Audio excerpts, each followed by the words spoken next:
इसीलिए बात बिगड़ रही है क्योंकि समाज युवाओं पर मूल्य थोप रहा है। हमें समाज के रूप में युवाओं पर मूल्य नहीं थोपने होंगे, बल्कि उन्हें समझाना होगा, उनको सही और गलत एक समान रूप से दिखाना होगा कि आप ऐसा करोगे तो ऐसा होगा, वैसा करोगे तो वैसा होगा। अगर यह बच्चा गलत दिशा में जा रहा है, अगर मैं इसको प्रताड़ित करता रहूँगा तो कहाँ यह सही दिशा में जाएगा। इसीलिए हमें इसे अपराध बोध से नहीं दबाना होगा, हमें बताना पड़ेगा कि गलत हो गया तो हो गया, कुछ बुरा नहीं हुआ है, जहाँ खड़ा है वहीं से चलना शुरू कर।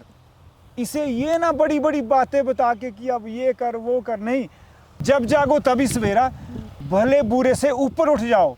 और इसको अपने युवाओं को एक गीता का श्लोक बता दो जो कृष्ण अर्जुन को कहते हैं, बुद्धि युक्तो जहातीय उबे सुकृत दुष्कृते तस्मात् योगाय युजिस्व योगा कर्मसु कौशलम। उसको बताओ कि ऐसा कर्म करना, ऐसी निष्काम भाव से कर्म कर जो तू पवित्र बन जाए, बुरी आदतों से दूर चल जाके अच्छे काम करें, और फिर देखना संतुष्टि आएगी।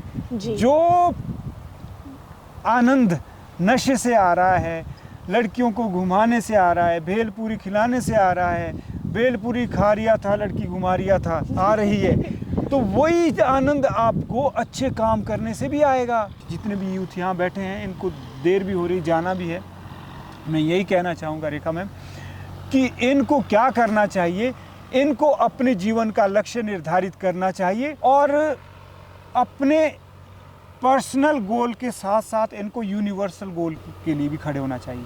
पर्सनल पर्पस भी होना चाहिए, लेकिन उसमें यूनिवर्सल पर्पस भी लाना चाहिए, अर्थात 100 के लिए भी काम करना चाहिए, लेकिन उसमें हित आकांक्षा भी होनी चाहिए।